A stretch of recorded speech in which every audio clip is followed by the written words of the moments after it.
Y en el programa del día de hoy, un mundial de 64 equipos. ¿Será la oportunidad para Venezuela? Además de eso, vamos a estar conversando todo lo que tiene que ver con la protesta de los jugadores panameños por los campos destruidos en Panamá y las posibles lesiones que ellos están sufriendo por estos campos tan maltrechos. Además de eso, vamos a estar hablando del Vinotinto Fútbol Club. Y finalmente vamos a hablar del caso de la Aurora Fútbol Club de Bolivia, que le quitaron 33 puntos porque uno de sus jugadores se hizo pasar por el hermano. Todo esto y mucho más en su programa El Precio del Deporte.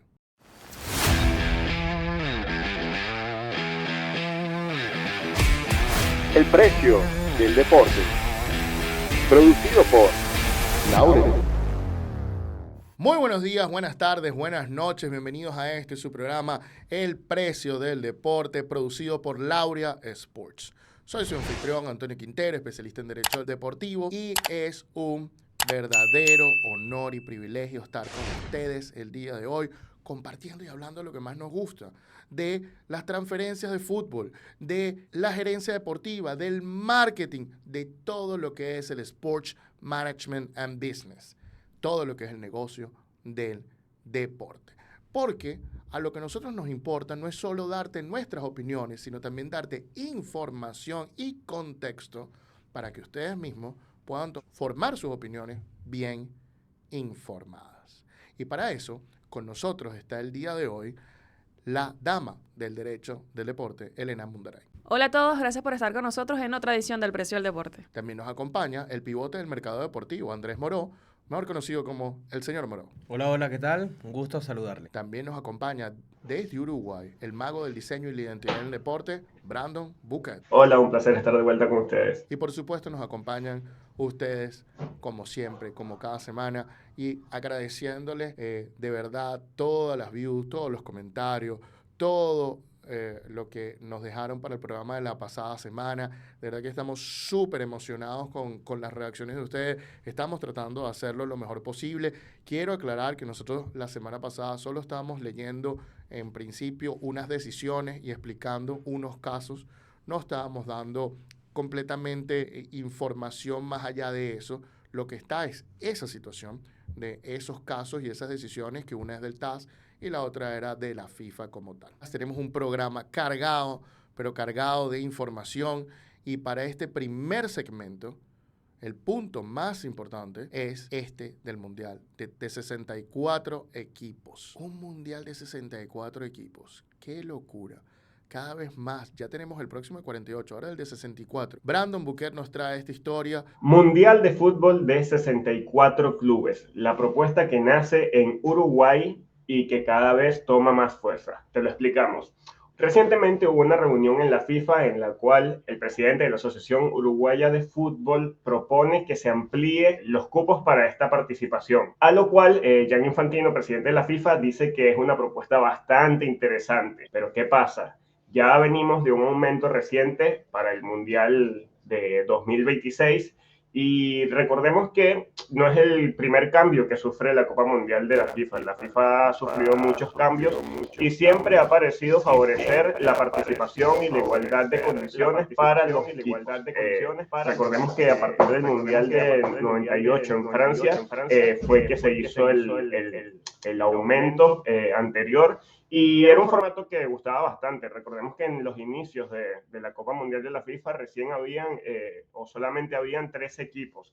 Así que cada vez estamos llevándolo a más y ya estamos hablando de que del origen de 3 equipos estamos ante la posibilidad de 64 equipos. ¿Cuál es la razón de este aumento? Según la FIFA, siempre estos aumentos han sido como para darle la posibilidad o la oportunidad a la mayor cantidad de países para formar parte de esta competición, pero yo creo que va un poco más allá de eso. Creo que es un tema político, ya lo conversaremos un poco más adelante, pero no es un secreto para nadie que este tipo de acciones lo que buscan es ganar la aprobación de algunas confederaciones. Recordemos que cada país representa un voto. Pero, ¿qué pasa con este posible aumento? Porque se genera una diatriba. Están matando al Mundial de Fútbol. Recordemos que también Gianni Infantino asomó la posibilidad de que el Mundial de Fútbol se jugase cada 2 años. Estamos perdiendo el Mundial tal cual como lo conocemos. Ya al ser para tantos países dejará de ser tan emocionante. O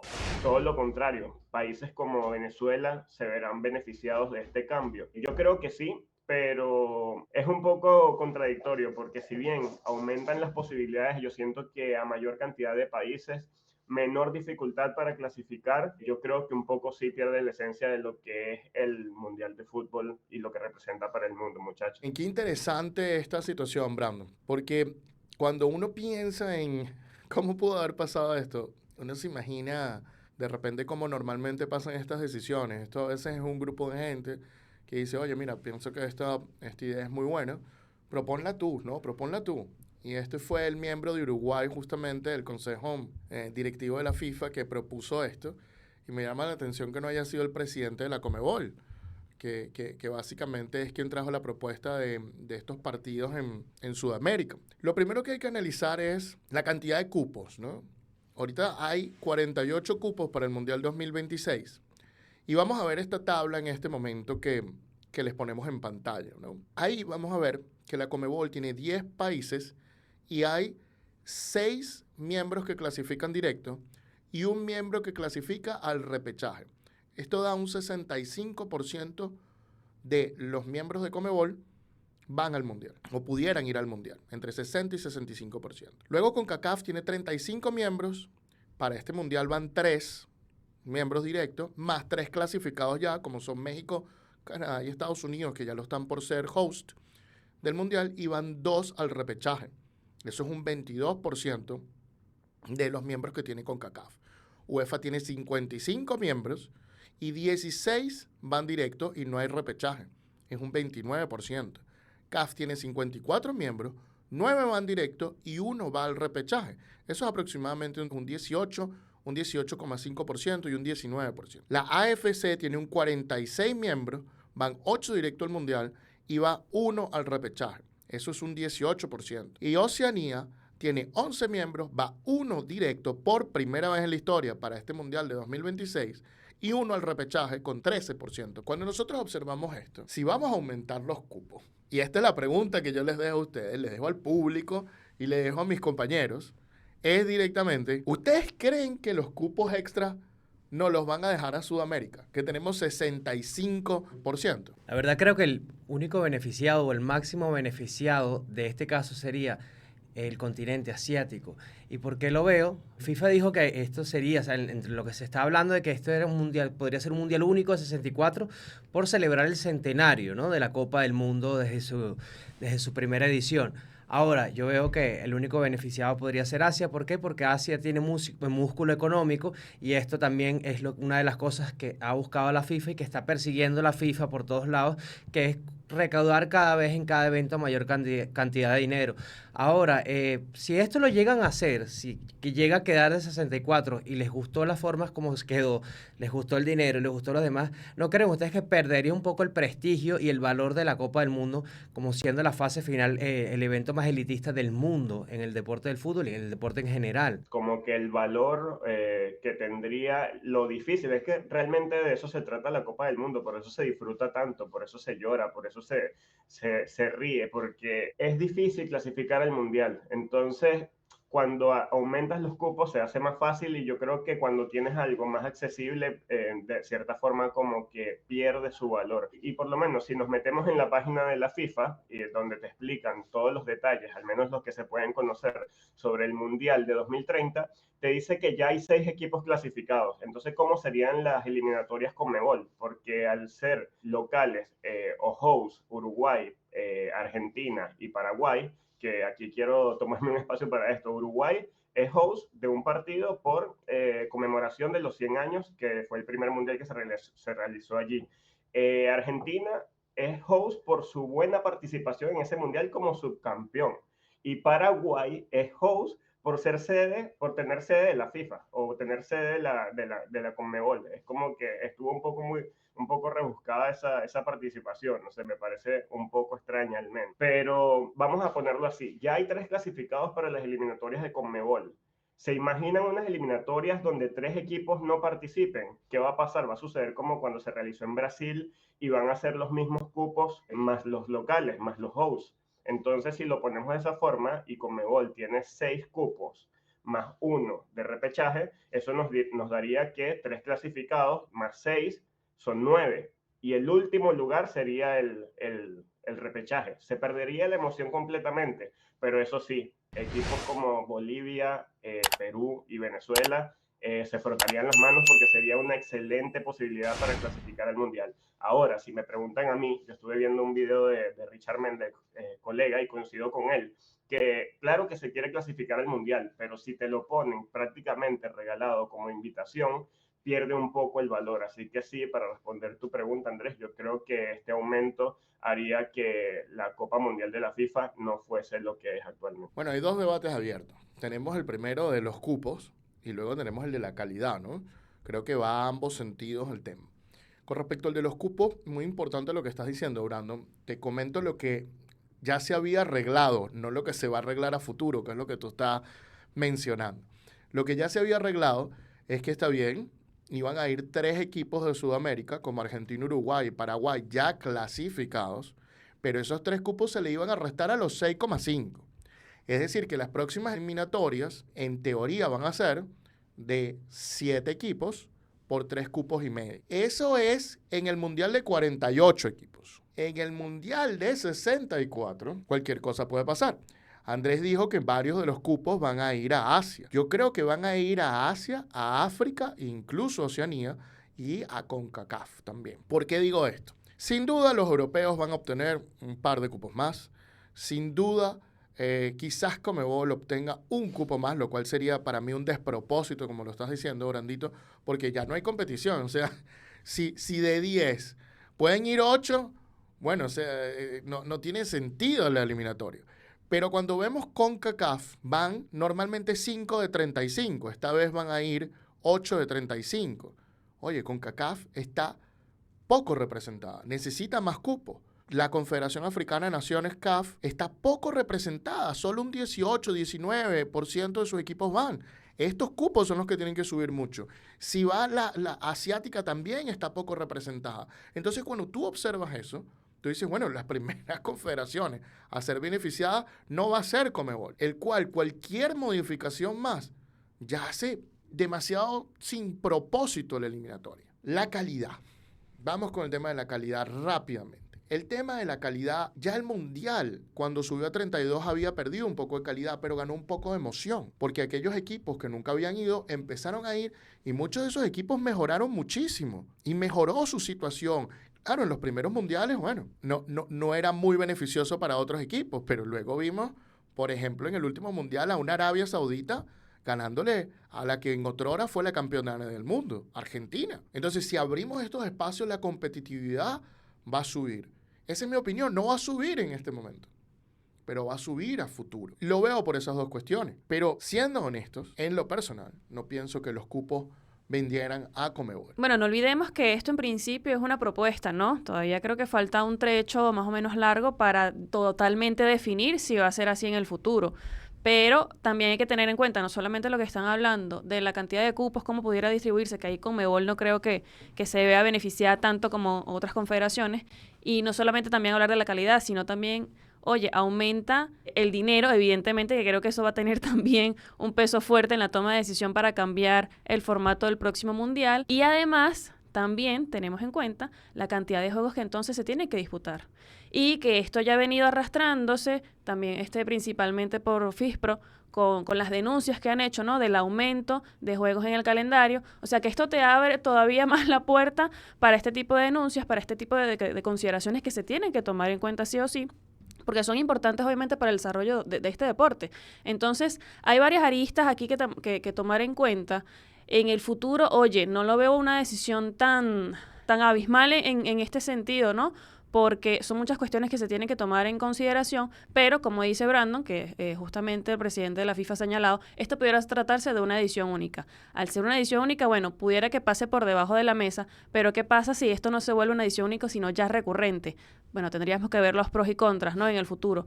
Pero bueno, simplemente para también tomar en cuenta cantidad de partidos, la fatiga de los jugadores y el dinero, ¿no? Que va a estar involucrado, que seguramente va a tener un peso fuerte para tomar la decisión con respecto a un mundial con tantos cupos como se plantea. El fútbol es negocio, el fútbol es política, la política también forma parte del fútbol y del negocio. Si tenemos el de 2030, tenemos 6 países, fue por un tema político para tener el próximo Mundial 2020, el 2034, ustedes ya saben dónde. ¿Y hacia dónde se apunta? Hacia Asia. Y por eso es que el dinero habla y hablará. Yo creo que el primer beneficiado, insisto con este tema, va a ser el continente asiático por el poderío económico que tiene, por cómo se están manejando las cosas en el mundo. Ustedes se imaginan el Mundial de 2030 a China participando en la Copa del Mundo, el rating que les puede dar eso, los ingresos económicos que puede tener la FIFA, a países como Qatar, Arabia Saudita, todos estos Emiratos Árabes Unidos disputando una Copa del Mundo. Ustedes se imaginan la cantidad de dinero tan masiva que hay ahí, pese a que haya poca población, al menos en los Emiratos, pero tienes mucha población en China, por ejemplo. Pero oye, el dinero se ve como que el factor fundamental en caso de que se apruebe esto. Por supuesto va a subir la participación en África, seguramente algún cupo más a Oceanía, porque oye, estamos hablando de 32 a 64, el doble de lo que estamos acostumbrados en un mundial, y de 48 a 64 que vamos a ver, que nunca lo hemos visto hacer el mundial inédito ahora en 2026. Bueno, veremos cómo sale esa prueba, ¿no? Como tú dices, sí lo aprueba. Y entonces hablemos de la parte política. Recordemos que Gianni Infantino fue elegido presidente en el año 2023. Entonces estamos en este mandato hasta aproximadamente 2027, 2028. Oye, este puede ser el momento de jugar un poco con los próximos votos de la próxima elección para Gianni Infantino. Entonces, quizás, o esto es una de las cosas que va a entrar en juego. Ok, podemos subir al Mundial de 64. ¿Cómo esto va a afectar políticamente mi reelección? Porque no creo que Gianni Infantino piense bajarse por ahora del puesto de presidente de la FIFA. Entonces, esto puede ser interesante para allá. Otra de las cosas que yo estaba pensando es, ¿cómo harías tú para integrar estos 16 nuevos equipos, ¿no? Y decía, bueno, la propuesta que viene de Sudamérica es que, bueno, haces 4 grupos más, pero los albergamos en Sudamérica. Y entonces yo dije, bueno, está bien, 4 grupos más allá de lo que la organización no va a impactar a Marruecos, España y Portugal. España tiene 11 estadios, Portugal tiene 3, Marruecos tiene 6, mientras que Paraguay, Argentina y Uruguay van a tener un solo juego en un solo estadio. Entonces, si traes estos 4, muy bien, los gastos no van a ser para los anfitriones principales, sino para estos anfitriones secundarios que están de alguna manera celebrando que el Mundial nació en Sudamérica. Y en ese sentido yo decía, bueno, ¿y cómo haces los playoffs? Y normalmente después de la fase de grupo vamos a unos octavos de final. Para el Mundial que viene, en 2026, vamos a ir a unos 16avos de final por primera vez. Es decir, van a ser los primeros 2 equipos de cada grupo más los 8 mejores terceros. O sea, clasificar a la siguiente fase va a ser un poco más sencillo que desde el 98 para acá. En esta edición de 2030, si suben cupos como tal, ¿no? Lo que nos vamos a encontrar es directamente con que ya no van los mejores terceros y no se afecta en nada ya la programación. Entonces, por ahí es un buen punto de que no estás afectando, estás creando más partidos, pero no estás cambiando la segunda fase de playoff. Lo que estás es cambiando que no van los mejores terceros, que desde el 98 hasta el 2022 no tenemos mejores terceros. Entonces, pues bueno, eso me pareció interesante. En sí la propuesta, como dice Gianni Infantino, es bastante interesante, pero me quedo con el tema político. Si bien hay que entender que Conmebol, a pesar de tener la relevancia que tiene con Brasil, Argentina y Uruguay, no es el músculo más importante en cuanto a confederaciones por cantidades. Entonces yo creo que esta iniciativa de parte de Gianni Infantino y de Nacho Alonso es una forma de mantener contentos a todos. Ya de por sí a Conmebol se les mantuvo contentos en cierta medida al darle un partido inaugural Argentina, Uruguay y Paraguay. Si bien aquí la gente no está contenta, por lo menos en Uruguay, La gente esperaba que el Mundial se realizase aquí por ser el centenario. Entonces es como una medida, veo yo, de mantener contento a la gente de Conmebol, mantener contenta a la gente de Asia, a la gente de África, y yo creo que va más por allí. Veremos si el aumento del Mundial del 2026 es un éxito y puede servir como un antecedente y es un medidor, un termómetro para lo que sería este posible Mundial de 64 equipos en 2030. La pregunta es ahora para ustedes. ¿Qué les parece un Mundial de 64 equipos? ¿Les parece que puede ser una buena oportunidad para que Venezuela vaya si cambian un poco las cuestiones? ¿Les parece que va a disminuir la calidad competitiva? ¿Les parece que este proyecto podrá ser aprobado por FIFA?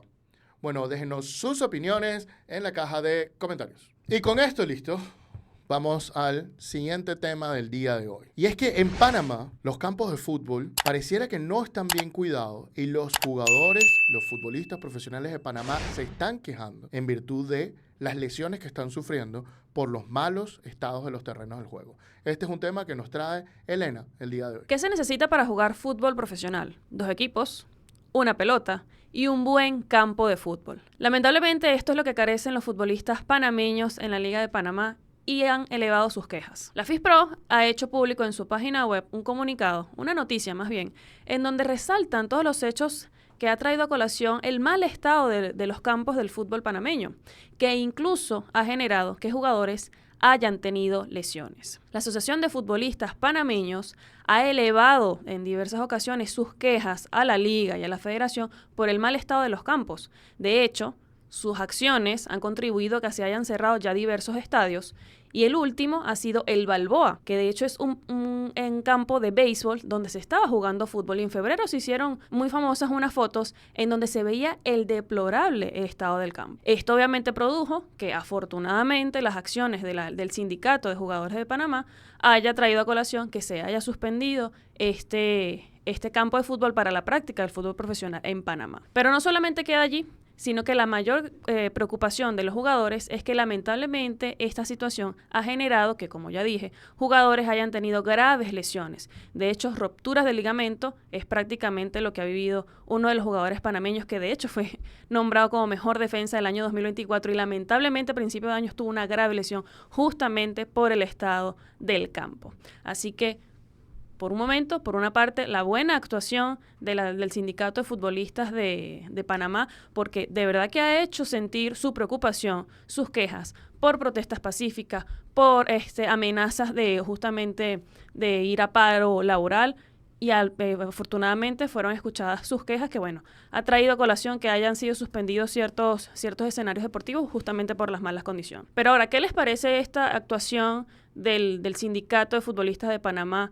Que para mí, de verdad, sinceramente, han logrado, una buena hazaña, ¿no? De lograr justamente que resguardar prácticamente la salud de sus agremiados, de los jugadores. Estoy muy de acuerdo contigo en que de verdad es un gran logro del Sindicato de Panamá, pero tienen las cosas que cambiar. Es decir, la presión tiene que seguir porque la situación es grave, donde está poniendo en peligro la integridad física de los futbolistas profesionales que están en Panamá. Los panameños, hermanos que siempre abrazo, jugadores que han venido aquí a la Liga Venezolana han triunfado, incluso han ido técnicos a Panamá, venezolanos y han triunfado. Esto no puede seguir pasando. No puede seguir pasando y cuando FISPRO levanta la voz sobre eso y el sindicato panameño, hace que realmente se sienta presión, pero necesitamos más. ¿Qué más puede hacer? Cuando vemos las fotos que se publican en la página de FISPRO, que vamos a estar colocando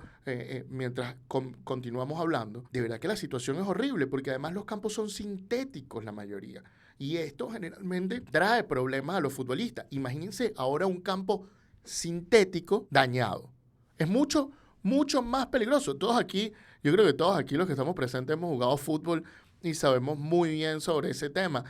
Andrés, ¿cuán peligroso es para ti jugar en un campo sintético que está deteriorado y que tiene tantos huecos en la cancha? Bueno, fíjate, una de las aclaraciones que tiene en la página FISPRO, en el desarrollo del texto de FISPRO es que a un jugador tuvo un desplazamiento de rótula. Esto a mí también me pasó por jugar en una cancha en mal estado también, entonces lo puedo entender, y además que yo no soy profesional, nunca fui profesional, ellos son profesionales, viven de eso, tienen que cuidar su cuerpo al máximo, su cuerpo es lo más sagrado que puede tener un futbolista porque a través de eso generan dinero, pero a mí me llama mucho la atención cómo un país que fue hasta mundialista en Rusia 2018 tiene este tipo de problemas, juegan en un campo de béisbol que es el Balboa, tienen otra de las denuncias que se hace en la página de FISPRO es que, oye, él no solo está jugando primera y segunda división, sino también alquilan las canchas, entonces es como un uso múltiple, muy compartido, no todo el mundo va a hacer una actividad donde otras personas hacen una profesión, porque sería faltarles el respeto, pues no dejarlos que ejerzan de su mejor manera. ¿Qué está pasando en Panamá? De verdad es preocupante, es raro, y aplaudo a los futbolistas que se hayan unido, porque de verdad tienen que tomar medidas, porque lamentablemente las lesiones en el fútbol, sobre todo las de rodillas, son muy graves y te pueden terminar la carrera de la noche a la mañana. Comparto lo que dices, hay una foto que es una locura, es la esquina del córner que no tiene nada de grama, súper peligroso, cualquier persona que se caiga allí seguramente va a sufrir una lesión. Y también me llama la atención eso, vemos que Panamá, un equipo que recientemente venía siendo competitivo y de hecho mundialista, estaba teniendo muy buenas participaciones, está perdiendo peso con respecto a sus competidores más cercanos. Estamos viendo que Canadá ahora está figurando un poco más junto a Estados Unidos y México. Entonces es una brecha que te explica por qué está sucediendo y vemos que va más por infraestructura, por organización. Y mi pregunta para Elena y Antonio es, en este caso, ¿la demanda va dirigida hacia quién? Porque normalmente los estadios le pertenecen a los clubes. Son los jugadores que están como que denunciando a través de FISPRO, o es FISPRO que está denunciando esta situación. ¿A quién? ¿A quién se le hace esta denuncia? ¿A la liga por permitirlo o a los dueños de los estadios? ¿Cómo funciona la situación en este caso? Buena pregunta, porque justamente los campos que están en peor estado, lamentablemente, son los que están administrados por el Estado panameño, es decir, son estadios públicos. De hecho, dentro de la misma noticia, al jugador que le hace la entrevista, él dice que sí, hay campos muy buenos, hay excelentes campos, pero hay unos que están en condiciones deplorables y justamente incluido el Balboa, que es un estadio de fútbol, es justamente el que mencionas, el córner es pura gravilla. Entonces, estas denuncias hicieron unos informes de diferentes estadios, 3 si mal no recuerdo, y elevaron estas quejas, tanto el gremio de futbolistas de Panamá, hacia la liga y hacia la federación y Pandeportes, que entiendo es la parte de la administración pública del deporte en Panamá, justamente porque son quienes controlan estas situaciones y además porque es la liga y la federación quienes autorizan a que se pueda utilizar estos estadios. Afortunadamente se logró que el Balboa al menos pudiera ser clausurado, por así decirlo, pero justamente también en el Instagram, en las redes sociales de la federación, anuncian hace unos pocos días que sí, que si bien para primera división ya no se va a utilizar ese estadio por ahora, por los momentos, mientras lo arreglen, lamentablemente sigue en pauta un partido para la Liga de Fútbol Femenino. Entonces no tiene sentido que el mismo estadio que lo utilizan diferentes categorías, a unos se los canceles y a otros no. Entonces ahora las quejas van por ese lado porque se sigue utilizando un estado que, oye, no está en condiciones. Y además justamente lo que mencionaba Andrés, incluso el año pasado, en uno de los estadios, un jugador después de un penal estaba celebrando que metió el gol y se lesionó porque se tropezó por mal estado del campo. Estaba solo el jugador, simplemente corriendo, celebrando su gol y se cayó y se lesionó.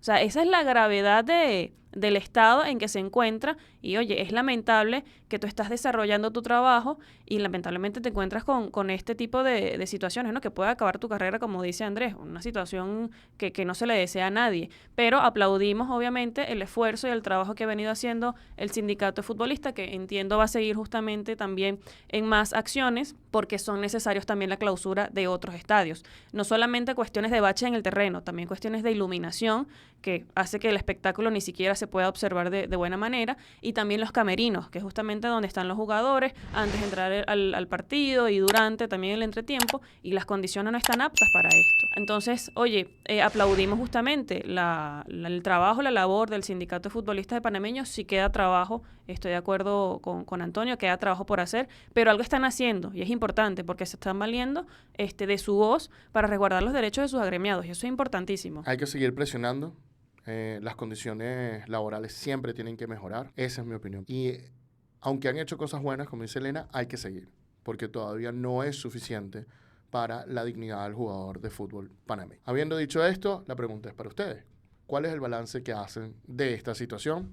Bueno, déjennos sus opiniones en la caja de comentarios. Pasamos al siguiente tema del día de hoy, es el Vinotinto Fútbol Club en Ecuador, un club de venezolanos en la primera división ecuatoriana. ¿Es esto una buena idea? ¿Es esto una mala idea? ¿De dónde salió el Vinotinto Fútbol Club? Este es el tema que nos trae Andrés el día de hoy. ¿Puede un equipo de fútbol erradicar la xenofobia hacia los venezolanos? Quédate aquí, te lo comento, porque esta es la estrategia y este es el objetivo que tiene un equipo de fútbol en Ecuador que se llama Vinotintos del Ecuador FC, que está en primera división. Este es su primer año, esta es su primera competición en la máxima categoría y además el pasado fin de semana obtuvo su primera victoria frente al Emelec, lo que hizo sumar sus primeros 3 puntos en primera división y ha causado pues una sensación en todo el continente, porque como hay un equipo que tiene un sello venezolano con una identidad venezolana jugando en un equipo ecuatoriano. Bueno, esto es muy sencillo. Esto viene a través de una empresa, un grupo empresarial que es comandado por un venezolano italiano, se llama Giovanni Di Mela. Él tiene entre sus intenciones hacer un proyecto social en Ecuador para integrar a la sociedad venezolana con la ecuatoriana y los hijos de los venezolanos ya ecuatorianos y de toda esta gente que está teniendo raíces, y así como disminuir y minimizar los índices de xenofobia que pueden ver en ese país en contra de los venezolanos. ¿Y cómo encontró una fórmula para hacerlo? A través del fútbol. Y por eso creó Vinotinto Fútbol Club, que fue a través de la compra de un equipo de la segunda división que se llama Cuniburo, un equipo de 1992, que apenas logra el ascenso, que comenzó como un equipo amateur, logra el ascenso a la segunda categoría en 2006, y el año pasado se corona campeón a Serie B del fútbol ecuatoriano, y es ahí. Y ahora Vinotinto Fútbol Club está en la primera división y forma parte de un proyecto ambicioso que quiere integrar a la comunidad, pero con el sello venezolano, con la identidad venezolana, con la calidad venezolana. Ya tiene 2 jugadores en sus filas venezolanos, que es el caso de Cristian La Rotonda y de Luis Fernández. Y está sonando muchísimo esto. En Ecuador se está viendo con buenos ojos. A mí me parece demasiado interesante. No es una idea nueva, es una idea nueva para los venezolanos, no es una idea nueva en el fútbol.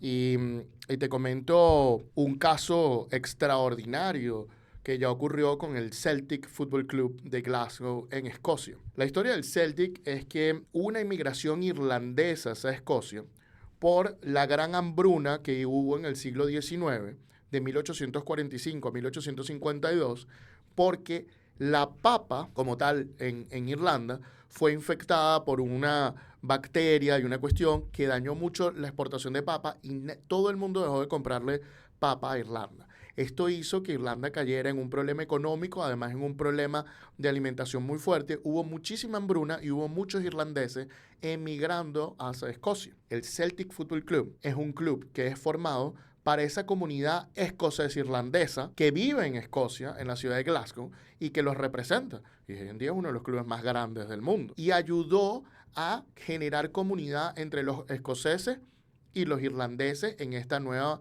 versión como tal. Y al mismo tiempo generó una gran división, porque el Celtic Football Club representa ideales católicos, mientras que los escoceses desde el año 1500 se unieron a la reforma protestante de Martín Lutero, y esto los separó fuertemente. Y entonces, obviamente, el Rangers, que es el otro equipo de Escocia, tiene una gran rivalidad. Pero fíjate tú lo que ha pasado. Y no es la única iniciativa que se ha hecho en el fútbol mundial sobre Venezuela. Pero fíjate que hay equipos que se forman de emigrantes como tal y que ayudan a su integración. Así que en papel la idea no es mala. Fíjate que la empresa tiene un proyecto, esto lo ve como un proyecto social, pero además entiende que también hay un valor comercial de que hay casi 500.000 venezolanos en el Ecuador, según cifras de 2024, con el grupo de trabajo para refugiados inmigrantes. Y la empresa lo ve como un número muy atractivo, además una empresa que es de aseo personal, de cuidado personal, y los ve como un número atractivo. Y además les da un plus adicional a mostrar un lado diferente del fútbol para comunicar y para conectar las comunidades venezolanas y ecuatorianas para una mayor integración.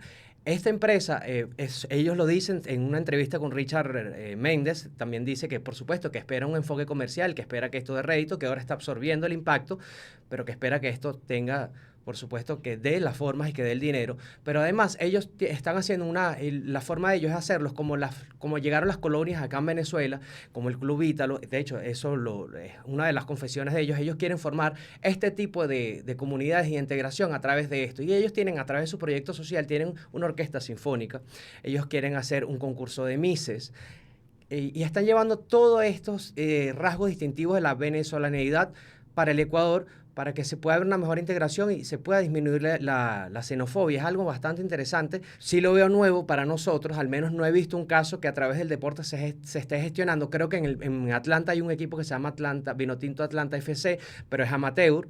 Entonces estamos viendo que hay un inversionista que quiso dar un paso profesionalmente, y vamos a ver cómo lo toman los ecuatorianos, porque ahora la gran pregunta es cómo lo van a tomar los ecuatorianos. Y los venezolanos sabemos que somos muy integradores entre nosotros mismos y que vamos a unirnos cuando vemos nuestros lazos culturales. Ahora, ¿cómo creen que lo puedan tomar los ecuatorianos? Mira, interesante justamente, Andrés, como mencionabas, ¿no? De que se trata de darle realce a una comunidad, y de idea me parece muy, muy buena. Obviamente he visto bastantes comentarios positivos en la mayoría de venezolanos. Habrá que ver un poco en el futuro cómo se desarrolla la actuación, ¿no? La actividad que tenga este equipo, cómo se integra también con los ecuatorianos, que también obviamente va a ser interesante. Pero como una nota de color, también como lo que justamente mencionaba Antonio, esto va a quedar para la historia, sí o sí. Sea bueno, sea malo, esto va a quedar para la historia. Y, oye, creo que puede ser tomado como un buen ejemplo, ¿no? De lo que se puede hacer fuera de nuestras fronteras, tomando en cuenta la situación por la que hemos atravesado en varios años. Pero esto me hace recordar el caso también de un equipo en Paraguay que se llama Sport Colombia. Este Sport Colombia ahorita juega en tercera o cuarta división, no lo recuerdo exactamente, pero fue creado por unos aficionados paraguayos del fútbol en agradecimiento a Colombia como país por su ayuda en la guerra de la Triple Alianza. La Triple Alianza fue una unión entre Brasil, Argentina y Uruguay en una guerra en 1865 contra Paraguay, en donde Paraguay quedó totalmente devastada.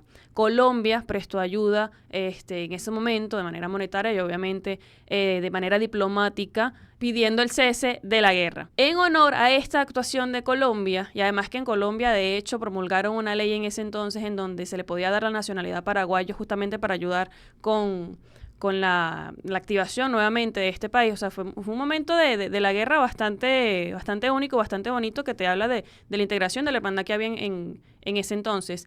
Y como homenaje, Sport Colombia fue un equipo en Paraguay. Ahorita, como digo, juega o tercera o cuarta división, creo que ha llegado a primera división, pero ahí está Sport Colombia, que de hecho juega con la camisa de franjas rojas y amarillas y el pantalón azul, en conmemoración también a la bandera de Colombia. Así que esto me parece una nota de color. Ya lo tenemos en el caso de Paraguay, lo tenemos también en el caso que comentó Antonio, pero para la historia queda. Y me parece que por lo menos hasta ahora tiene una parte bonita en la historia que va a conservar. Sé que se invirtieron los papeles. Normalmente en el fútbol venezolano recordamos clubes que fueron creados a raíz de la inmigración, como fueron el Marítimo, Deportivo Itálita, el Chacao, Galicia, y ahora estamos viendo que es al revés. Ahora son los grupos venezolanos que bueno, estamos repartidos por todo el mundo, y bueno, seguramente será el primero de muchos, y es bonito sobre todo para la comunidad venezolana que está en Ecuador. Me parece muy bueno que tengan un lugar de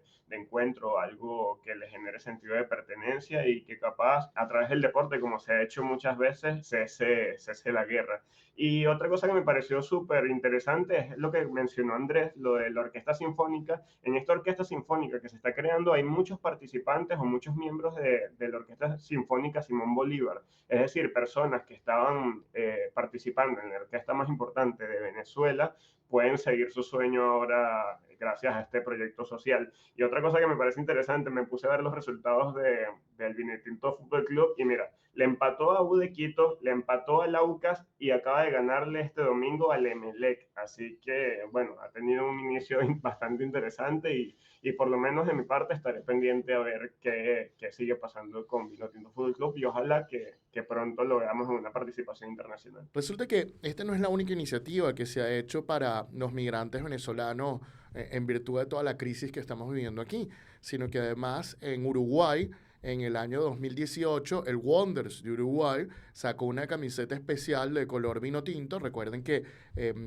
la selección de Venezuela viste de vino tinto. Y bueno, Wanderers quiso atraer a toda esa nueva migración que había en Uruguay, diciendo, bueno, Wanderers es el equipo que habla de las personas que vagan, ¿no? Y su nombre viene de ahí, de vagar. Y siente que los venezolanos son personas que en este momento les ha tocado, por las situaciones que vivimos aquí, vagar un poco por el mundo. Y en ese sentido, Wanderers dijo, somos hermanos, te comprendemos, queremos estar contigo. Yo sí, teniendo en cuenta que hay casi 8 millones de venezolanos fuera de nuestro país, una de las migraciones más grandes de la historia del continente americano como tal, los equipos de fútbol de otros países que están recibiendo a los venezolanos pudieran intentar iniciativas como esta, como la que está haciendo Vinotinto Fútbol Club. Fíjate que lo de Wanderers, ellos tuvieron también, le dieron la oportunidad a los venezolanos para que se hicieran socios de una manera gratuita en ese momento, cuando sacaron todo esto, ¿no? Y fue una manera muy bonita de darle la bienvenida de este sector uruguayo a los venezolanos en ese país. Pero lo que veo en esta marca, en este contexto, es totalmente diferente porque ellos quieren crear un arraigo sobre la mayor marca, creo yo, que puede haber en Venezuela de identidad, que se llama Vinotinto. A partir de ahí, ellos, fíjate que ellos cambian hasta la experiencia en el estadio. Ellos lo ven más de un lado positivo, dicen que tratan de que la afición no le diga improperios, que sea un ambiente óptimo, llevan gaitas, venden tequeños. Tienen una venezolaneidad que parece más un juego de béisbol, pero que nos caracteriza a nosotros como sociedad. Esto, por supuesto, dista mucho de lo que puedan ser los sudamericanos en el fútbol, el resto de los sudamericanos, incluso el resto de las canchas aquí en Venezuela también. Pero es una propuesta alternativa porque se vive más con un ambiente de alegría, un ambiente de fiesta que nos ha caracterizado mucho a nuestro gentilicio. Ahora, mi gran pregunta es si esta marca tan fuerte de nuestra identidad puede penetrar en un mercado como el ecuatoriano. Fíjate que no en todos los países nos ha recibido de la misma manera, porque también cada sociedad tiene un arraigo cultural muy distinto al nuestro. En Argentina somos muy bienvenidos o bienvenidos por muchos de ellos. En Uruguay también nos tienen un cariño, pero fíjate que en Chile, en Perú y en Ecuador ha sido un poco más de resistencia porque ellos tienen unas culturas muy marcadas. Entonces yo quisiera ver cómo la marca Vinotinto Fútbol Club puede lograr romper esa brecha e integrar a unas personas que pueden ser muy distintos en un tema de carácter. Y un punto interesante ahí es, y me lo preguntabas ayer, Andrés, es, oye, está infringiendo las marcas de la Vinotinto como tal. Y hay que explicar esto rápidamente, es un punto rápido, continuar este debate. Los registros de marcas son regionales, son por países. Entonces tú tienes que ir país por país registrando tu marca. Si la Federación Venezolana de Fútbol no ha registrado la marca La Vinotinto en Ecuador, en Chile, las personas pueden utilizarlo porque no está prohibido como tal. Habría que ver si en Ecuador está registrada la marca La Vinotinto para ver si había un infringimiento de marca. Mediante algunos acuerdos y tratados internacionales, uno puede hacer un registro en varios países, en grupos de países, a través de, en registro, creo que es el Tratado de España como tal, o de Madrid, en este sentido, y así es que llega a varios países al mismo tiempo. Pero en general es país por país. Por lo tanto, no se infringiría esta situación. Ahora, con respecto a la experiencia en el estadio y todo lo que tú estás diciendo, Andrés, totalmente emocionante eso que has contado de la orquesta sinfónica, de las mises, tratar de traer la cultura. ¿Qué sigue ahora? ¿Vamos a vender arepas en el estadio? Vamos a traer las marcas venezolanas, vas a poder conseguir de repente marcas de refresco venezolanas en los estadios. ¿Qué más le puedes añadir a esta experiencia? Yo creo que eso suena genial como tal. De hecho, esa es una de las apuestas del dueño. En la misma entrevista que tuvo con Richard Méndez, él dice que él quiere atraer a las marcas venezolanas para, por supuesto, sean su patrocinio, ¿no? en el equipo. Y está muy interesante y además que puede ser un vínculo de integración total y absoluta y además que sea algo que genere ingresos, que genere dinero y que sea sustentable. En este momento no lo es, pero él está buscando la manera que lo sea porque el fútbol tiene que ser sustentable y no puede vivir de otras empresas que no sean las propias empresas deportivas.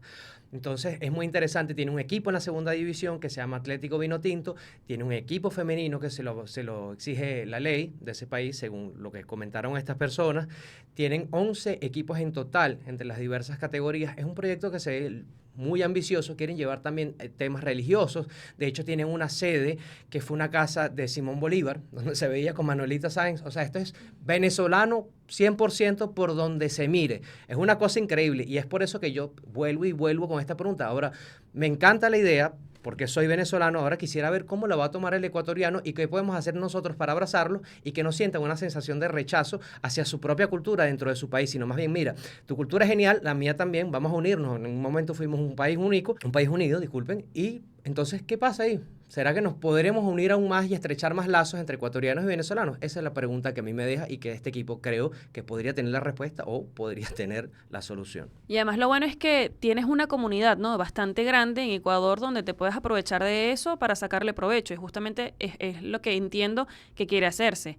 Y el deporte va a ser el escenario perfecto, espero yo, para que, como menciona Andrés, haya una integridad entre los venezolanos que están siendo recibidos en Ecuador. Y nada, yo creo que esto es una labor bastante interesante. Veremos en el futuro cómo se desarrolla, pero tiene allí una apuesta segura con la gran comunidad de venezolanos que hay ahí en Ecuador. Y quién quita, ¿no?, que esto sea de provecho justamente para cómo nos vean fuera y, oye, seamos también aceptados fuera de nuestras fronteras. Primero que nada, antes de despedir este segmento, felicitaciones al Vinotinto Fútbol Club, muchísimos éxitos y ojalá que por favor puedan lograr directamente sus objetivos e integrar mejor a la comunidad venezolana que se encuentra en Ecuador. Y en segundo lugar, la pregunta viene siendo para ustedes.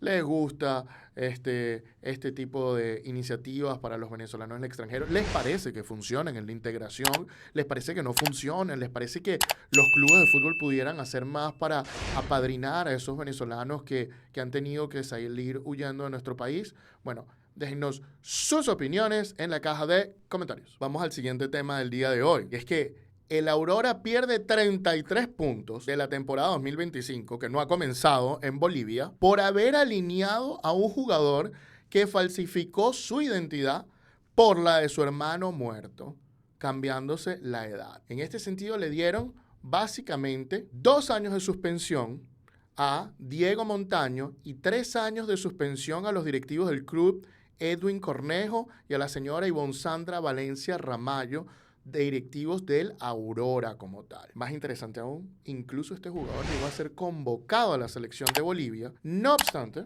no jugó ningún partido ni entró en ninguna convocatoria final. ¿Qué fue lo que sucedió? Qué tremenda historia, señor. Es una tremenda historia. Vamos a contarlo. Todo empieza el 16 de diciembre del año 2024, cuando el club Royal Party lleva una denuncia a la Federación Boliviana de Fútbol sobre que un jugador de el Aurora había falsificado sus documentos de identidad. En este sentido, la principal prueba que llega el Royal Party es una investigación de la Fiscalía en un caso penal que se abrió donde investigaron al jugador. El Royal Party no viene con cualquier cosa, viene con una investigación de la Fiscalía. A esta denuncia se le suma el Club Real Santa Cruz y el Club Real Tomayapo. ¿Por qué se unen en general estos clubes? Bueno, porque en la tabla el Aurora quedó en mejor posición. Con respecto al Royal Party descendió. Ya vamos a hablar del descenso de Royal Party porque es un punto interesante a debatir. Y además de eso, Santa Cruz descendió también. Entonces ellos están interesados principalmente en sacar a Aurora en la tabla 2024 para ellos poder quedarse en la primera categoría del fútbol boliviano como tal. En esta denuncia de la Fiscalía, básicamente se destaca que existen 2 hermanos. Está Gabriel Montaño, que nació el 15 de febrero del 2005, y Diego Hernán Montaño, que nació el 23 de junio del año 99. Bueno, Gabriel Montaño fallece. Y entonces Diego Montaño, el que nace en el año 99, 5 años antes, toma la identidad de su hermano. Y así es que empieza a jugar en el Aurora. Se quita 5 años de edad y empieza allí.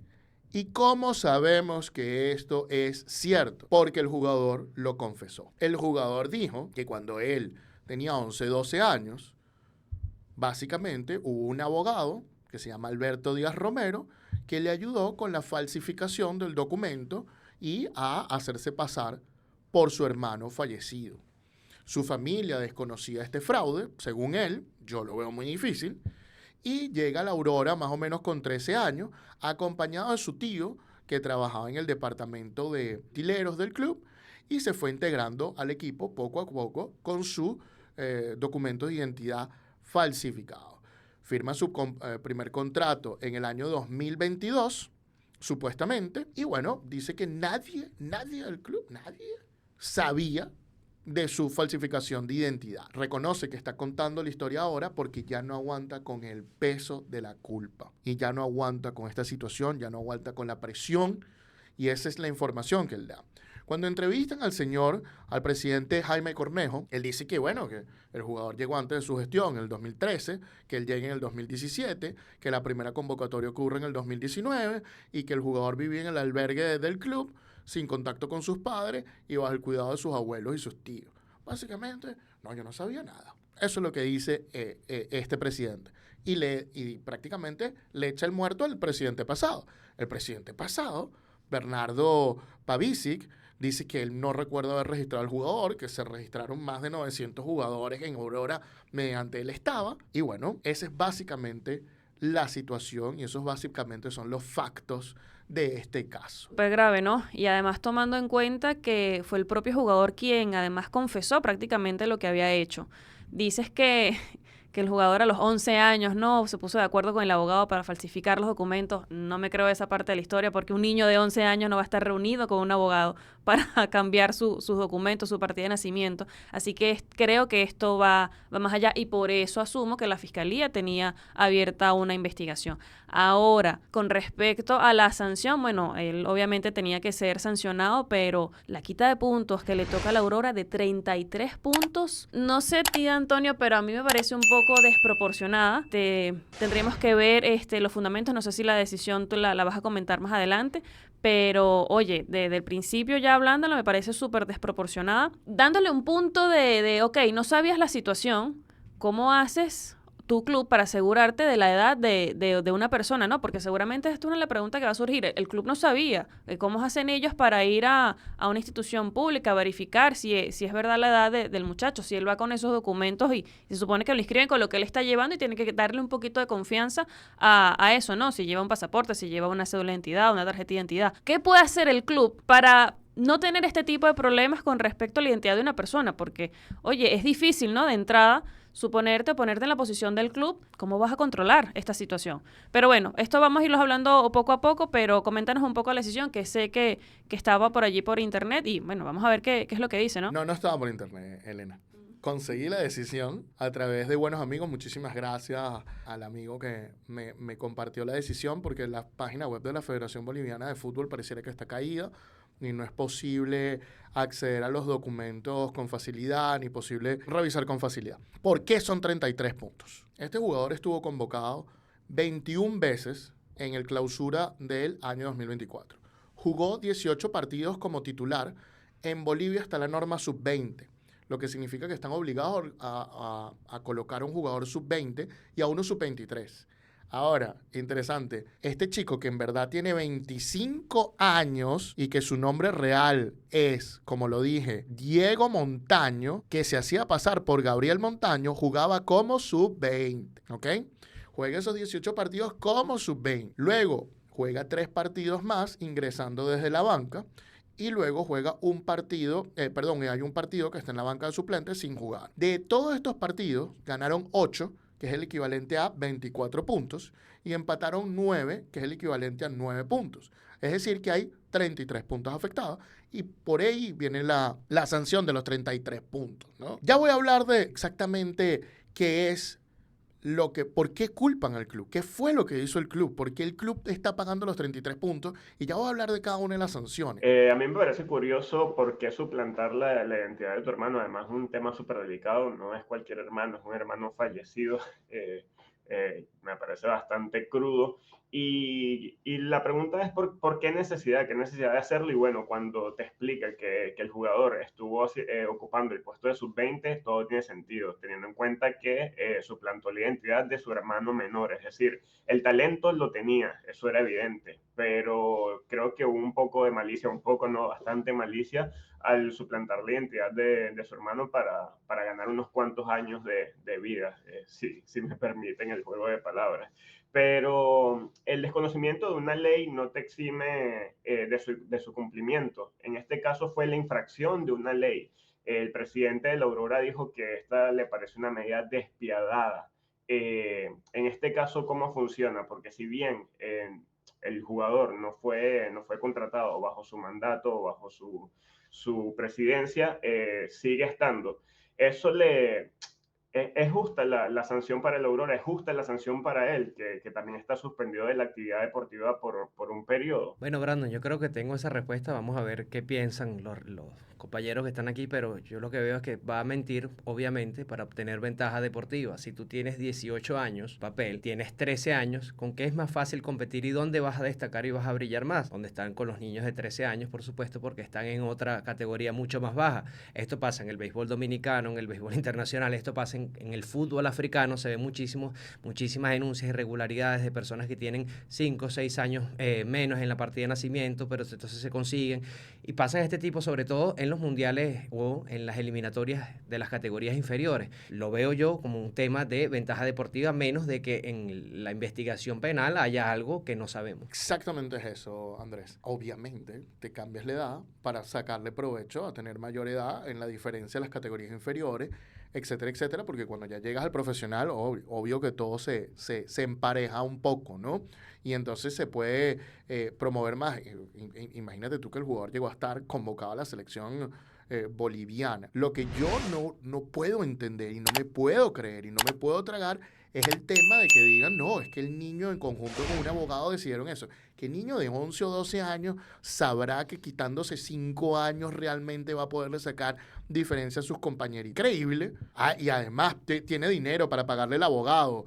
No, o sea, o el abogado lo hizo directamente porque iba a ganar dinero con el niño, o alguien está detrás de esto y le pagó al abogado para que hiciera este tipo de fechorías como tal, o básicamente buscó a un abogado que pudiera hacer eso y realmente aconsejó al niño porque iba a ganar un dinero con el niño. Eso es obvio. 2 dedos de frente y te das cuenta de la situación. ¿Por qué el Aurora directamente es sancionado, el niño es sancionado y los directivos de la Aurora son sancionados? Lo primero, hablemos de la responsabilidad de este chico. Apenas llegó el caso a la Federación Boliviana, el chico se arrepintió. Manifestó su arrepentimiento, pidió perdón, cuestión que por lo menos en los casos de la semana pasada no vimos. En este caso sí lo vimos. Sí vimos que pidieron perdón. Sí se arrepintió de lo que hizo, y eso tiene un peso. Y el segundo peso que agarró esta decisión, que la decisión me parece muy interesante, me gusta mucho en general, pero tiene varios puntos donde no estoy de acuerdo con ella, aunque en el resultado final estoy muy de acuerdo. Dicen que el segundo punto es el desarrollo cognitivo y dicen, bueno, el niño no sabía bien lo que hacía. Es decir, la propia decisión reconoce que un niño no se puede dar cuenta de que cambiándose la edad va a obtener ese tipo de ventajas tan fácilmente cuando tiene 10, 11, 12 años. Eso es obvio, Dios mío. ¿Quién está detrás de esto? Esa es la gran pregunta que me deja a mí este caso. Pareciera ser que los que están detrás de esto son los directivos de la Aurora. Pero no lo tenemos con seguridad. La decisión no lo afirma con seguridad. La decisión para suspender por 3 años a estos directivos señala otros hechos. Y básicamente les cuento la historia del fichaje del chico por el Aurora, porque él ya estaba en Aurora desde 2013, pero en 2017 el Aurora lo deja libre para que vaya al equipo de su preferencia. Casualmente el chico escoge ir al otro equipo filial de la Aurora, que está encargada la hija del presidente de la Aurora, Alejandra Cornejo, y este club se llama Pasión Celeste. El chico elige ir allí. Oye, qué casualidad que terminó yendo. Y entonces, después de que elige ir allí, cuando viene a firmar contrato profesional con el Aurora, resulta que el niño obviamente, en su identidad original, tenía más de 18 años, pero en la identidad del hermano fallecido tenía 17 y sus padres no están allí.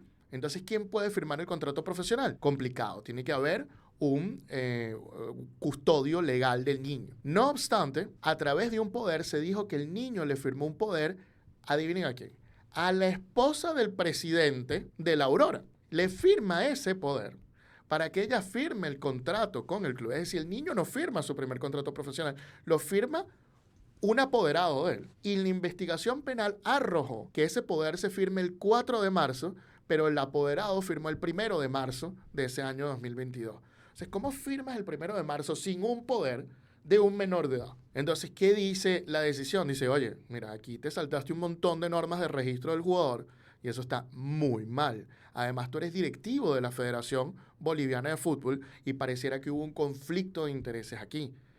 Entonces, yo no puedo culparte por tú saber o no que el jugador había falsificado los documentos, pero sí puedo culparte por tu mal registro del jugador. Porque eso genera una afectación a la integridad y por eso le meten 33 puntos y por eso les meten, además, 3 años de suspensión a estos directivos. La pregunta más importante ahora del caso es, ¿por qué los 33 puntos son restados para esta temporada y no para la temporada anterior? ¿Qué es lo que quería Royal Party? ¿Qué es lo que quería Santa Cruz? Bueno, aquí hacen una interpretación de 2 principios y te dicen que básicamente los 33 puntos son para 2025 y no para 2024 en función del principio de la irretroactividad y en función del principio de la integridad de la competición. Habiendo dicho esto, analicemos cada uno de estos principios. Ellos dicen que el principio en el derecho deportivo va para la ley, que no se puede aplicar hacia atrás, y también que tampoco puede aplicarse a situaciones, hechos o actos resultando surgidos previamente y ya consolidados en el campo. Yo les digo algo, esto no es verdad. El principio de retroactividad de la ley es para que una ley que sale el día de hoy no pueda ser aplicada hacia el pasado, a menos de que sea una ley que favorezca a personas juzgadas en el pasado en casos penales. Ese es el principio de irretroactividad de la ley. No aplica a hechos como tal. Esta no es una ley que salió este año y que se está aplicando hacia el pasado. No, esto es una ley que estaba el año pasado. Entonces, este principio de retroactividad de la ley no le encuentro sentido en esta decisión para ser aplicado. No tiene nada de sentido. Ahora bien, eso no significa que el resultado, implicación del principio, no haya sido correcto, porque yo creo que el resultado es correcto, pero en base a otras premisas lógicas, ¿no? Entonces, una de las premisas que ellos utilizaron es que no se ha comprobado que el Aurora Fútbol Club fue el que creó y falsificó los documentos, ni sus dirigentes oficiales. También no se ha comprobado que el club impugnó los partidos directamente en 48 horas siguientes, que habían sido jugados, ninguno de los clubes como tal involucrado. Y básicamente ellos quieren decir que los resultados obtenidos previamente en el transcurso de dicha competición quedan consolidados y no pueden ser alterados por aplicación de normas o sanciones posteriores. Y luego se van al caso de Byron Castillo de Ecuador. Hoy hemos estado hablando mucho de Ecuador, ¿no? Y citan el caso de Byron Castillo, pero yo creo que lo malentienden. Ellos dicen, bueno, hay una falsificación y no les quitaron puntos. O les quitaron puntos fue para la siguiente eliminatoria como tal. Claro, pero en el caso de Byron Castillo la situación era distinta. Porque Byron Castillo, bueno, primero tenemos una federación que se arriesgó, sabiendo que el jugador podía tener el problema, se arriesgó. Además, tenemos en cuenta que el jugador era elegible para Ecuador porque tenía el pasaporte ecuatoriano. Ya con eso eres elegible para jugar. Luego, hay 2 decisiones de tribunales ecuatorianos diciendo que el jugador es ecuatoriano y obligando al registro civil a reconocerle la nacionalidad ecuatoriana. O sea, no hay nada que decir. La Federación Ecuatoriana hizo una investigación diligente, le abrió un proceso disciplinario al jugador, pero fue parado por las decisiones del tribunal. Dijo, mira, las eliminatorias terminaron. En principio, el jugador era elegible, entonces no se afecta en nada la integridad de la competición y como no hubo más jugadores cometiendo este hecho, Byron Castillo, bueno, la sanción es posterior. Pero eso no es lo que sucede en el caso de Diego Montaño. Ahora, en el caso de Diego Montaño, había un uso de él para circunvenir la norma sub-20. Y esto tiene que considerarse y ser distinto. Ahora, ¿afecta tanto esto en el resultado del partido? Pudiera afectar, sin duda alguna. Ahí es el tema a debatir. No obstante, esta denuncia fue hecha cuando la competición terminó y en mi opinión, si tú tienes una regla para impugnar partidos en 48 horas, eso tiene una razón de ser. Significa que no puedes estar impugnando partidos cuando tú quieres. ¿Por qué? Bueno, porque pudieras meterte con la integridad de la competición. Y ese es el segundo punto que ellos establecen aquí con el que está hablando. Si dicen, bueno, ya esta competición terminó, ya los puestos a Conmebol están dados, ya toda la tabla está dada. ¿Cómo vamos a alterar todo eso ahora? Es preferible sancionarlos a futuro. Ahora, si los sancionamos a futuro, y aquí viene un debate interesante, es, oye, puede perder el club el incentivo de jugar porque ya no se juega nada. Con 33 puntos menos, Dios mío, ¿quién se quiere jugar nada?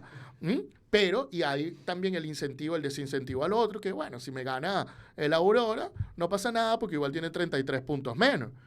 Y esa es la verdadera discusión. Yo creo que al final es una decisión certera lo que están haciendo, pero en este sentido es muy interesante ver el análisis que hace el tribunal boliviano, pues, que ahora puede ir a apelación en ese caso. Sí, y es que ahora que ya haces la explicación de la decisión, queda obviamente claro por qué este tribunal decidió de esta manera, ¿no?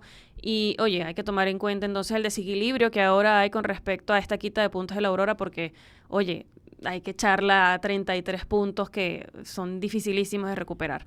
Pero ahora hablando justamente de este tema y de que además quién llevó a cabo esta denuncia, que fue el Royal Party.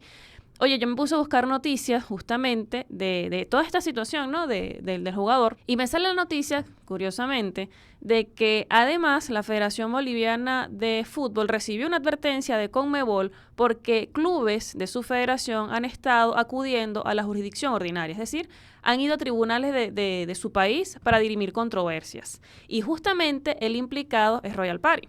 Entonces yo quisiera saber, Antonio, ¿qué tienes que decir sobre esto? Porque además es bastante interesante, ¿no? Todo lo que se ha desenvuelto con este tema, con la falsificación de unos documentos de un niño desde los 11 años, hasta ahora una amenaza desde Conmebol a la Federación Boliviana de Fútbol porque sus clubes están yendo a la jurisdicción ordinaria. ¿Qué ha pasado en todo esto? ¿Qué ha resultado? Lo cierto es que tengo la carta de Conmebol, la leí también, muy interesante, citan un par de casos del TAS, diciendo que no puedes ir a jurisdicción ordinaria y tienes que resolver los problemas dentro del seno deportivo, diciendo que incluso si vas a jurisdicción ordinaria pudiera ser sancionado, ¿no? Entonces, ¿qué pasa con Royal Party? Porque la situación de Royal Party es complicada. Royal Party obviamente hace la denuncia para que la Aurora descienda y ellos queden en primera, pero Royal Party tiene un segundo caso disciplinario. Y ya voy con la denuncia de la Conmebol, no creas que me olvide de ella. Este segundo caso disciplinario es que Royal Party, básicamente en la serie de descenso, que es uno de estos partidos al final que se juega para saber si un equipo de primera desciende a segundo, si uno de segunda asciende a primera, en la ida Royal Party gana 4-0. Pero en la vuelta, en el minuto 83, ya estaba perdiendo 3-0 y el árbitro cobró un penal un poco polémico. Y bueno, la decisión arbitral generó una ira total del entrenador mexicano David Torres, quien saltó al campo de juego y le dijo a sus dirigidos, no jueguen más, vámonos. Y se fueron y abandonaron el partido. Entonces, por esta situación, a Royal Party le abren un caso disciplinario donde la sanción es que va a jugar segunda división para este año 2025. O sea, Royal Party la tiene difícil porque no es solo que baje la Aurora, sino que además tiene una decisión condenándolo a jugar segunda. Entonces, no es solo un obstáculo, son dos obstáculos. Entonces, en virtud de eso, Royal Party intenta un amparo en las Cortes Ordinarias de Bolivia. Intentando este amparo, inmediatamente Conmebol manda una carta y dice, bueno, pero ¿qué estás haciendo? Tú tienes que respetar las decisiones del Tribunal Boliviano Disciplinario del Fútbol, pues. No puedes ir allá.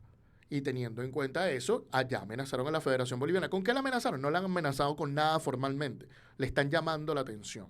Eso es todo. Pero eso sí, después de esto sigue increciendo si no cambian las cosas, ¿no? Entonces, ¿qué ha debido haber hecho Royal Party en ambos casos? Debió haber ido al Tribunal de Apelaciones. En el caso de Segunda División, donde lo condenaron a Segunda División, fue al Tribunal de Apelaciones y perdió. O sea que después de ahí solo le quedaba ir al Tribunal de Arbitraje Deportivo, al cual no sé si fueron. Ahora, este otro caso del jugador Diego Gabriel Montaño, vamos a llamarlo así, todavía está en lapso de apelación, todavía puede ir y tiene que ir al Tribunal Superior de Apelaciones. Puede seguir peleando su situación. Lo cierto es que la tiene difícil porque ya tiene una decisión anterior condenándolo. Y esto lo dice en la propia decisión del caso del jugador Diego Montaño. Y dice, mira, o sea, si tú estás esperando subir, no tiene mucho sentido porque tú fuiste descendido por una decisión disciplinaria. Entonces tú tendrías que haber revocado esa decisión disciplinaria, que por ahora está firme. ¿Qué pasa en el caso de Santa Cruz? Bueno, a Santa Cruz le dicen, usted descendió por puntos, usted no tiene salvación. Y además, si le quitan los 33 puntos a la Aurora, pareciera que queda en 29 y el Santa Cruz queda como en 27. Entonces, como que no es suficiente para cambiar los descensos del fútbol boliviano. pareciera estar más clara la situación cuando uno la observa desde ese punto de vista, ¿no? ¿Qué pueden hacer ahora? Bueno, pueden apelar, como ya dije. Esta es la situación. Muy bien, señores. Habiendo dicho esto, ¿qué les parece esta historia a ustedes? ¡Chan, chan, chan! El hermano, falleció el hermano y aparece el gemelo malvado en el fútbol boliviano. No, mentira.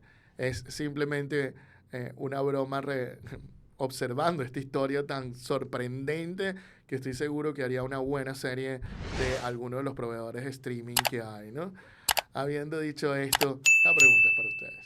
¿Qué piensan de esta situación? ¿Piensan que Royal Party debe estar en primera? ¿Piensan que la sanción debe ser aplicada en 2024 y no en 2025? ¿Piensan que debe ser en 2025? ¿Qué piensan de Santa Cruz? ¿Debería permanecer en el ascenso? ¿Debería Royal Party permanecer en el ascenso? ¿Piensan que la sanción es desproporcionada? ¿O piensan que la sanción es proporcional? Bueno, déjenos sus opiniones en la caja de comentarios. Hemos terminado el programa por el día de hoy. Muchísimas gracias por la sintonía que siempre nos dan. Muchísimas gracias por sus comentarios, likes y suscripciones. Lo seguimos pidiendo, por favor, si les gusta este comentario, síganle dando like, síganle comentando, sigan suscribiéndose y sigan dándole a la campanita para estar notificados de más contenido como este. Soy su anfitrión Antonio Quintero y esto es un verdadero honor y privilegio estar con ustedes el día de hoy, así como estar con la dama del derecho del deporte, Elena Montero. Gracias a todos por su tiempo y nos vemos en otra próxima edición del Precio del Deporte. También un honor y privilegio estar con el pivote del mercadeo deportivo, Andrés Moro. Gracias y nos vemos en la próxima edición. También me despido en nombre de Brandon, que tuvo que irse un poco más temprano, pero muchísimas gracias por la sintonía siempre prestada. Nos vemos la semana que viene. Chao, chao.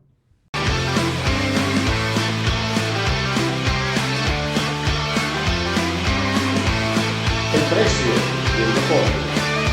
Producido por Laurel.